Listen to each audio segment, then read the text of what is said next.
بسم الله الرحمن الرحيم. اللهم صل وسلم على سيدنا محمد. يا رب تكونوا جميعا بألف خير.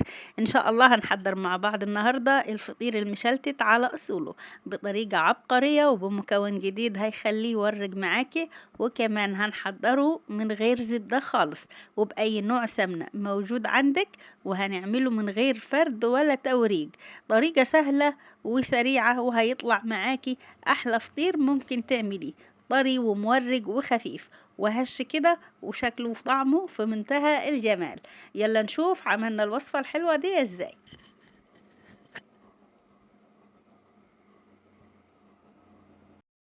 سمي بسم الله ونصلي ونسلم على رسول الله عليه الصلاة والسلام.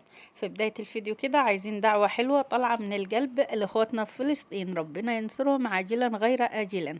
معايا طبق هنا ضفت فيه نص معلقة صغيرة من الملح أو أزيد شوية على نص معلقة، وهقول لكم ليه. وضفت كوباية مية وهضيف عليهم معلقتين كبار من السكر، والسكر ده طبعا حسب راحتك، ممكن تضيفي 3 معالق أو معلقة واحدة أو تستغني عنه خالص. السكر هنا بيدي كده لون للمعجنات، لون حلو. هندوب السكر والملح كده مع بعض لحد ما يدوبوا كويس. بعد ما دوبناهم بالشكل ده، معايا هنا كمية الدقيق اللي هعجنها دي حوالي كيلو إلا ربع، يعني ده مش كيلو كامل يا جماعة. علشان كده أنا ضفت نص معلقة، يعني أزيد من نص معلقة صغيرة من الملح، علشان الدقيق ده ما مكملش كيلو. وطبعا الدقيق زي ما بقول في كل مرة احنا نخلينه يعني مغربلينه علشان ناخد منه نتيجة كويسة. في أي نوع معجنات لازم تنخلي الدقيق. وهنا معايا كوباية مية، أنا الأول نزلت بكوباية مية واحدة، هنا معايا كوباية مية تانية هنزل بيها شوية بشوية. زي ما احنا شايفين نزلت بباقي كوباية المية التانية وهعجن كده. يا دوب انا هخلط الدقيق مع المية لحد ما الدقيق يختفي. طريقة العجن دي سهلة ومريحة جدا، يعني كأن العجينة عجنت نفسها. تابعي الفيديو كده معايا للنهاية وإن شاء الله الطريقة هتعجبك، وهتعملي أحلى شوية فطير لشم النسيم. كلها كام يوم وشم النسيم يهل علينا. شايفين اهي بقول لكم اخدت كوبايتين 2 من المية. شايفين شكل العجينة عامل ازاي؟ ركزوا فيها. هنا هغلفها بمعلقة واحدة من الزيت وهغطيها كده بكيس وهسيبها ترتاح 5 دقايق وارجع نشوف شكلها عامل ازاي. ولو انتوا وصلتوا معايا في الفيديو لحد هنا ونسيتوا تحطوا اللايك، يا ريت تحطوا اللايك فضلا وليس امرا، واللي ما اشتركش في القناة يا ريت ينورنا بالاشتراك. شايفين العجينة؟ بسم الله ما شاء الله، بعد ما عدى عليها 5 دقايق كأنها معجونة لوحدها. أنا هنا هعجنها كمان 5 دقايق أو 4 دقايق ونرجع نوريكم شكلها. زي ما احنا شايفين كده العجينة لمت معايا واتعجنت. شايفين شكلها؟ بسم الله ما شاء الله عامل ازاي. العجينة كده بقت معانا عجينة طرية، فيها سن التلزيق خفيفة خالص خالص، ومش طرية برضو خالص خالص في نفس الوقت. يعني لا هي عجينة ماسكة نفسها وناشفة، ولا هي عجينة طرية خالص وسايبة معانا. بعد كده معايا صينية هنا مدهونة دهنة زيت خفيفة. أنا الكيلو إلا ربع ده من الدقيق هقسمهم كده على 3 كور، هعملهم 3 فطاير. انتي لو حابة تعمليهم فطيرة واحدة بنفس الطريقة اللي احنا هنعمل بيها وتحطيها كده في صينية كبيرة ماشي، حابة تعمليهم فطيرتين او 3 فطاير زي ما انا هعمل براحتك. بسم الله الرحمن الرحيم. اهو كده عملنا اول كورة بالحجم اللي هتشوفوه معانا كده، طبعا ايديكي وعينيكي ميزان. اهو زي ما انتوا شايفين. اهو بعد ما عملنا كده ال3 كور او ال3 فطرات هنغلفهم كده بدهنة من الزيت علشان وشهم ما ينشفش ولا كده يحصل فيه تشققات. وطبعا هنغطيها بكيس علشان ما تبقاش كده متعرضة للهواء. بعد كده هنجي لمرحلة الفرد، سواء كده على صينية او على رخامة او على طبلية او ترابيزة، ايا كان سطح العمل اللي هتشتغلي عليه هندهنه زيت. تختبري العجينة بتاعتك ازاي انها ارتاحت، بتعملي فيها بصمة كده بصباعك. لو البصمة فضلت زي ما هي وما طلعتش لفوق واختفت، يبقى العجينة ارتاحت معاكي. اذا البصمة كده طلعت لفوق، تبقى تسيبيها ترتاح كمان شوية. بعد ما دهنا الرخامة بتاعتنا كده بالزيت، فردناها بالشكل اللي احنا شايفينه كده على شكل مستطيل. وطبعا ما ننساش ذكر الله، لا إله إلا الله، والصلاة والسلام على رسول الله عليه الصلاة والسلام، علشان الحاجة كده بركتها بتزيد وحلاوتها بتزيد وبتمشي كده معانا، وبنخلصها في وقت سهل وسريع مش بنحس بيه خالص. بعد ما فردناها بالشكل اللي احنا شايفينه ده، اعملي الطريقة دي واعملي بيها الفطير لشم النسيم. استعد كده بأحلى فطير لشم النسيم. هتاكلي أحلى فطير من ايديكي بالطريقة دي يا ست الكل، حتى لو انتي لسه مبتدئة. المادة الدهنية اللي هنشتغل بيها هنا، معايا حوالي كوباية كده من السمنة. أي نوع سمنة موجود عندك، أهم حاجة يكون كده سمنة كويسة وملهاش ريحة، علشان ما تغيرش كده من طعم الفطير، تكون كده يعني ريحتها وطعمها حلوين.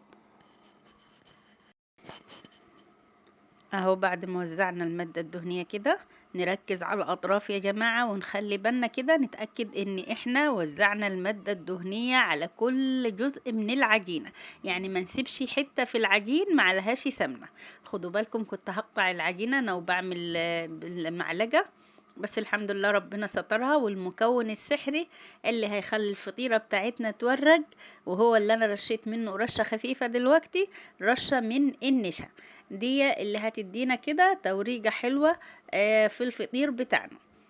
بعد كده معانا السكينة، طبعا هنعمل فتحات في العجينة اللي احنا عملناها، فتحات كده بتكون مقابلة لبعضيها، وعلى عدد الفتحات اللي احنا هنعملها هيكون معانا كده توريج الفطيرة. فين هنا بسم الله الرحمن الرحيم، ابتديت كده اطبق الاطراف اللي احنا عملنا كده فيها فتحات، وتنينا الطرف ده عليه، وهنستمر هكذا لحد كده ما نخلصها كلها. ركزوا معايا وانتوا هتلاقوا كده الطريقة سهلة خالص اكتر من اني انا بشرحها. اهو طريقة سهلة وبسيطة خالص. اللهم صل وسلم على سيدنا محمد. بنشد كده وبنغلف كل الفطيرة لحد ما بنوصل للنهاية. وكل ما هتعملي كده فتحات اكتر او شرط اكتر، هتديكي توريجة في الفطيرة اكتر.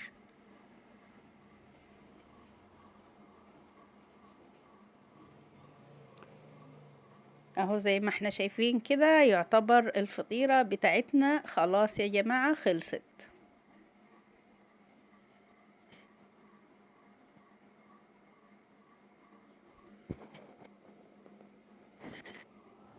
نقلتها في صينية مدهونة سمنة او زيت، وهغطيها بكيس وهسيبها تستريح.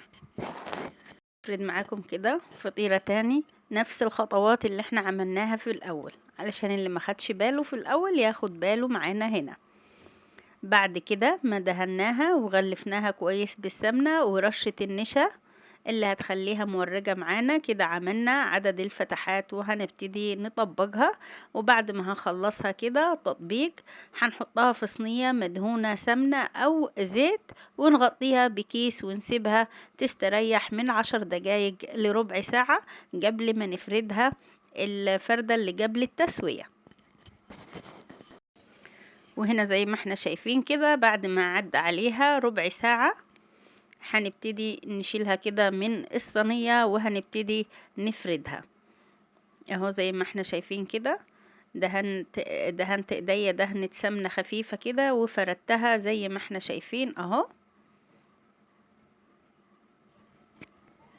بعد كده هجيب دهنة سمنة بسيطة زي ما انتوا شايفين كده، وهبتدي كده ادهن وش الفطيرة، وبعد كده هطبقها كده واعملها زي السرة وهكورها كورة.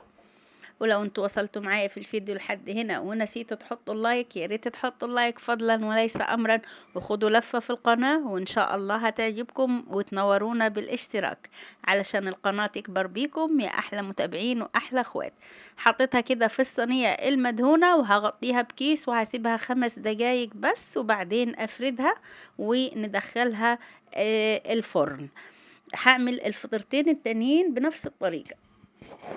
عدى عليهم 5 دقايق، هنبتدي نفردهم. وطبعا بنفرد الفطير من النص لبره، وبنحاول نخلي الفطيرة كلها سمك واحد، ما يكونش فيها جنب تخين وجنب رفيع. طبعا في المرحلة دي احنا بيكون مشغلين الفرن علشان يسخن. الفطير بيدخل على درجة حرارة عالية يا جماعة. بيقعد قد ايه في الفرن؟ يعني لو معاكي فطير حجم صغير ورقيق بياخد في حوالي يعني 10 دقايق، او لو فطيرة حجم كبير وسمكها تخين بتاخد في حدود ربع ساعة. يعني التسوية دي على حسب حجم الفطيرة. بعد ما فردتهم كده هسيبهم كمان 5 دقايق قبل ما ادخلهم الفرن. هنا كنت دخلتهم الفرن وشايفين شكلهم منتفخ ازاي. اول ما بتحسي كده انه اخد لون من تحت، بتشغلي عليه النار كده من فوق، طبعا مع المتابعة المستمرة، وكل شوية تلف الصينية علشان تاخد لون من كل جنب كده، ويكون كله وشها كله متحمر. هنا بعد ما طلع كده من الفرن ابتديت اديله دهنة كده بالسمنة علشان يكون وشه كده بيلمع وحلو معانا. لو مش حابة تعملي الخطوة دي براحتك. طبعا عايزين الفطير يكون طري، بنغطيه يا جماعة على طول علشان وشه يطرى معانا كده ويرد من حرارة الفرن. شايفين يا جماعة هنا كان هدي معانا. حوريكم كده واخد لون من تحت واخد لون كده حلو من فوق زي ما انتوا شايفين، والفطير طري كده ومورق من جوه. هنفتحه مع بعض وهتشوفوا شكله من جوه. ولو انتوا عجبكم الفيديو او استفدتوا منه معلومة واحدة، حطوا لنا اللايك، ويا ريت كده تنورونا بالاشتراك علشان قناة أكلة مع فاطمة تكبر بيكم. شايفين يا جماعة الفطير شكله يفتح النفس والله، يتاكل حاف يعني من غير ولا أي حاجة. فتحتها لكم كده وشايفين شكله، شايفين حلاوته، شايفين التوريجة مع شوية كده عسل أبيض وعسل أسود، حتة جبنة. والله هو طعمه في منتهى الجمال من غير ولا أي حاجة. شايفين شكله، شايفين الطراوة بتاعته يعني، والطريقة سهلة زي ما شفتوا معايا في الفيديو. انا يعني مش ببالغ، شفتوا الطريقة اهو، احكموا عليها بنفسكم. شايفين طري كده بره وجوه. جدعني وقومي اعملي احلى شوية فطير وجهزيهم كده لشم النسيم. ولو انتوا استفدتوا معايا كده بمعلومة واحدة من الفيديو، يا ريت تحطوا لنا لايك وتعملوا مشاركة للفيديو كتير مع اصحابكم علشان الفيديو الشاف والقناة الشاف وتكبر بيكم يا احلى متابعين واحلى اخوات. اشوفكم في الفيديو القادم ان شاء الله. السلام عليكم.